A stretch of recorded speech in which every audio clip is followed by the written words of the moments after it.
اسلام وهو مولود كان عنده كهرباء زياده واتحجز في الحضان فتره زمنيه كبيره، وحاليا اخر 10 سنين كان مريض نفسي. يعني ده معناه ان اسلام مش هيتحكم عليه بالاعدام. السلام عليكم ورحمه الله وبركاته، تحياتي واحترامي لحضراتكم جميعا الساده الحضور المحترمين، اهلا وسهلا بكم في قناه اخوكم محمود عنب. النهارده كانت اولى جلسات اسلام قاتل الطالبه سلمى بهجت فتاه الشرقيه.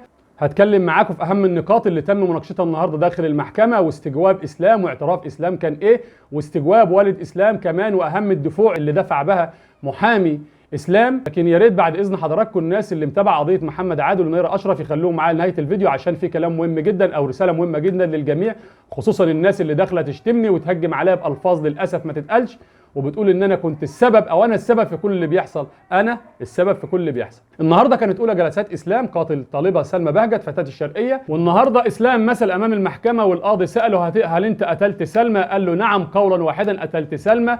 وكمان باعتراف والده قال اسلام جاني قبل الحادث باسبوع وقال لي ان انا هقتل سلمى. ودي اهم نقطه بتربط بعد اسلام ما عمل كده في البنت وكان بيكلم والده داخل البوابه والناس بتصوره ويقول له ايوه يا والده انا قتلتها. والد اسلام النهارده قال للقاضي ايوه اسلام اعترف لي وقال لي قبلها باسبوع ان انا هقتل سلمى. وكمان محامي اسلام النهارده كانت اهم دفوعه ان اسلام مريض نفسي، واسلام كان وهو صغير كان عنده كهرباء زياده وقعد في الحضانه فتره كبيره، وكمان اسلام كان دخل في طريق الالحاد ان هو بدا يلحد ويرسم وشم على جسمه ويشرب للاسف زي ما شفنا في فيديوهات كتير كان بيشرب فيها مخدرات وكان بيشرب فيها ويسكي. والده قال انا كنت دخلته مصحه نفسيه اخر 10 سنين كان بيتعالج وابني مش مظبوط وابني تعبان. وكل دي دفوع من المحامي ودفوع من والد اسلام. واسلام نفسه قال ايوه انا كنت تعبان في الفتره الاخيره وكنت مش عارف ايه، وكلام كله يوحي ان اسلام مش هياخد اعدام. وده اللي بقوله لحضراتكم، وبكره افكركم بالكلام ده. لا اسلام هياخد اعدام ولا الولد اللي اسمه احمد اللي قتل البنت امبارح بطلق خرطوش في محافظه المنوفيه رخر مش هياخد اعدام، واللي هياخد اعدام بس هو محمد عادل، علشان محمد عادل للاسف لا مدمن ولا صايع ولا بلطجي. وده انا مش بدافع عن محمد، انا بقول الحق، بقول اللي لازم الكل يعترف بيه، اللي الناس كلها متخاذلاه او الناس كلها عامله مش واخده بالها منه، والكل بيدافع او بيهاجم او اهم حاجه عنده بس متشدد لرايه. كل الناس طلعت عليا بعد الحادث بتاع اماني فتاه المنوفيه وتقول محمود انت السبب وانتوا عشان بتدافعوا على مجرم وبتدافعوا على قاضي. حضرتك انا عمري ما دافعت عن محمد، انا اول واحد كنت بطالب ان محمد يتعاقب، راجع فيديوهاتي من البدايه، ولكني قلت لازم ندرس الاسباب والدوافع وراء الجريمه علشان نتعلم منها، لان ببساطه لو ما اتعلمناش ايه اللي بيخلي الشباب دي تعمل كده وايه اللي ورا الجرائم اللي بتحصل كل يوم والتاني بطريقه بشعه، صدقوني الجريمه مش هتقف والجريمه هتستمر اكتر من كده. وده اللي بيحصل وبنشوفه كل يوم، الناس اللي بتقول لازم يتعدم علشان يبقى رادع لاي حد. طيب ما حضرتك حاليا محمد عادل محكوم عليه بالاعدام وبرضه ما حدش خد رادع. اسلام قتل سلمى في الشرقيه بعد شهر بالظبط من واقعه محمد عادل ونيره، والوقتي النهارده احمد قتل امنيه بعد شهر تقريبا برضه من حادث الشرقيه اسلام وسلمى. يعني فترات متزامنه متقاربه بالظبط للواقعه اللي حصل قبل كده، وكلها تقريبا برضه مش هكدب عليكم كلها حاجات مشابهه، ولكن في فرق كبير بين ان اسلام ولد متعاطي المخدرات، ولد مش محترم، ولد متدلع، ولد مش متربي. ونفس القصه الولد اللي قتل البنت بتاعه المنوفيه ولد برضه بلطجي، ده اللي ذكر عليه حتى الان ان هو ولد بلطجي وولد صايع وولد شايل سلاح. لكن محمد عادل كلنا اتعاطفنا مع الموقف او شد انتباهنا وفضلنا ان احنا نعرف ما وراء الجريمه، لان جينا ندور لقينا واحد بعيد كل البعد عن الجريمه، واحد ما بيشربش مخدرات، واحد مش صايع، واحد محترم متفوق. ده السبب الوحيد اللي خلى الكل اهتم او شد انتباهه ان هو يبحث وراء قضيه محمد عادل. لكننا في البدايه نفس موقفي مع سلمى، نفس موقفي مع احمد واماني فتاه المنوفيه، نفس القصه كنت مع محمد عادل ونيره. كنت في البدايه كنت اول واحد واقف امام المحكمه وبقول محمد عادل لازم يتقل ومحمد عادل سفاح، وكنت بقول الكلام ده كله.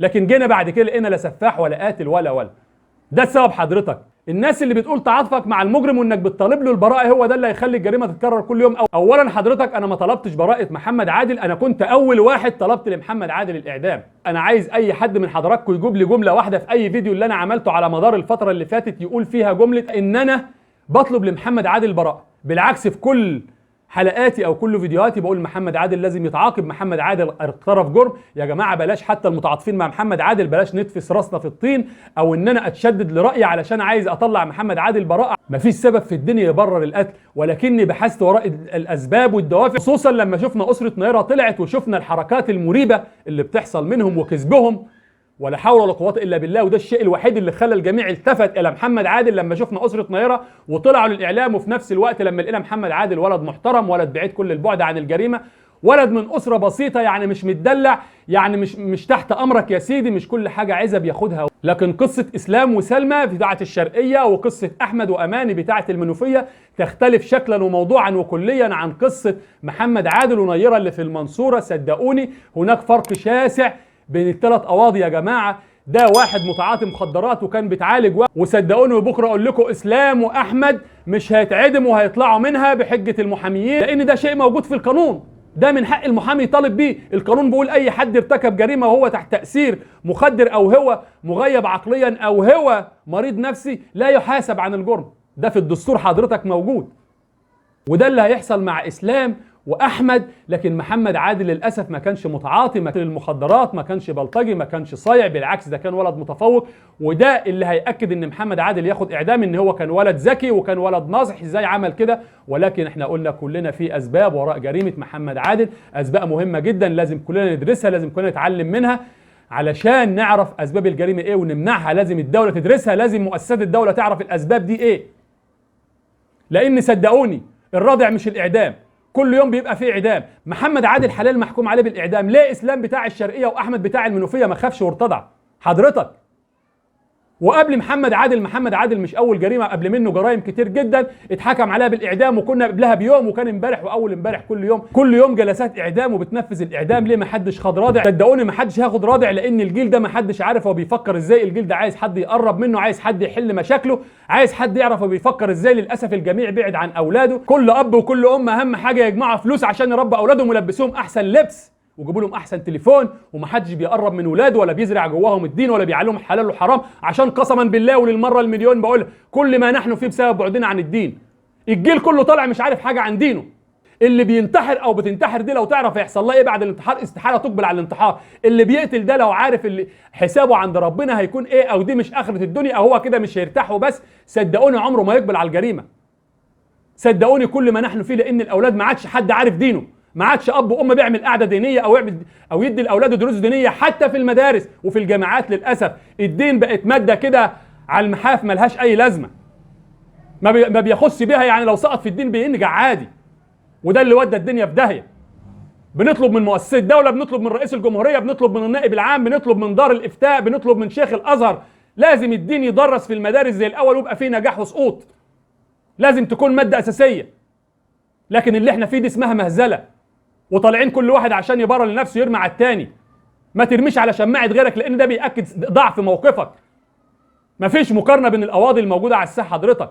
كل الناس التفتت الى قصه محمد عادل واللي حصل مع محمد عادل، لان محمد عادل كده نبص لقينا بعيد عن الجريمه، وكمان اسره نيره المريبه. وحتى الان بقول مش متعاطف معاه، انا متعاطف مع نيره الله يرحمها، متعاطف مع اسره محمد اللي ما لهمش اي ذنب، لكن اسره نيره انا مش متعاطف معاها حتى الان. وكل انسان محترم يا ريت لما تترك تعليق ده بيدل عن شخصيتك. وانا حتى الان ما بقولش محمد عادل ياخد براءه حتى الان يا جماعه، ودي قلتها في كل فيديوهاتي.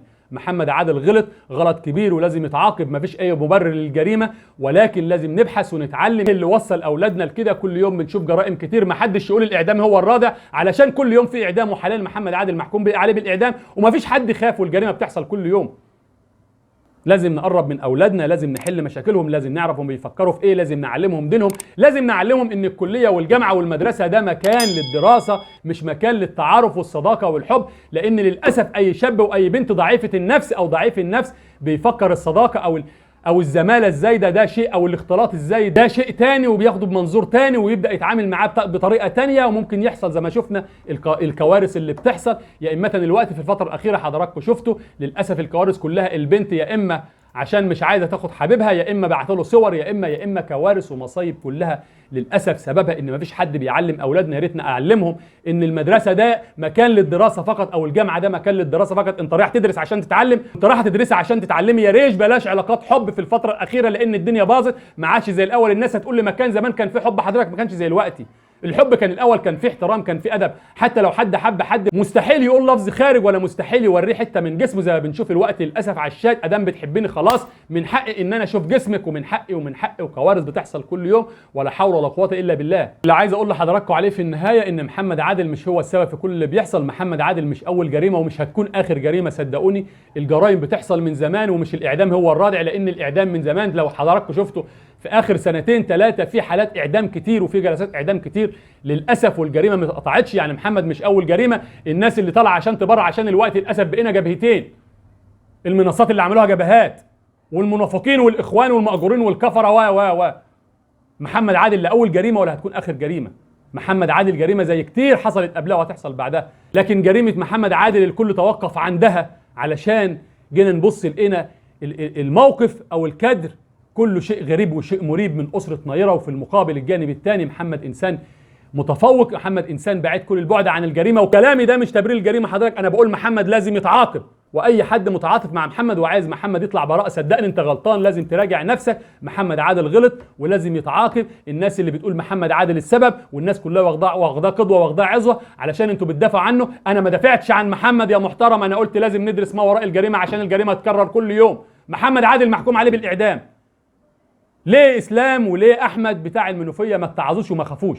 امبارح كنت عارض عندي على القناه حلقه فيها جلسه من داخل المحكمه فيها نطق بالاعدام، واول وبقالنا كام سنه في السنوات الاخيره في حالات اعدام كتير جدا ما حدش اتعظ. ده معناه ان الاعدام مش رادع، ده معناه اننا لازم ندرس اللي بيحصل، لازم نعرف الاولاد دي بتفكر ازاي، لازم نحل مشاكلنا، لازم نقرب من اولادنا، لازم نعلمهم الدين، لازم نقرب من اولادنا من وجدانهم، نعرف بيفكروا ازاي، نعلمهم دينهم اللي احنا فيه كل يوم صدقوني بسبب بعد الاولادنا عن الدين، وان مفيش حد بيعلمهم دينهم. حتى في المدارس للاسف الدين بقت ماده كده على المحاف ملهاش اي علاقه بالنجاح والسقوط. يا ساده يا ساده، دي كلها علامات تحذيريه، يا ريتني فوق كفايه كده. كل يوم بيحصل كوارث، دي علامه خطر بتقول لكل اب وكل ام لازم تقرب من اولادك، محدش يستبعد على نفسه ان ابنك او بنتك يكون في الموقف ده. وبلاش تعلق غلطك على شماعه غيرك، بلاش تتحاز لرايك وتشدد رايك لدرجه انك تكذب ولدرجه انك تكفر غيرك. حرام عليك اتقي الله.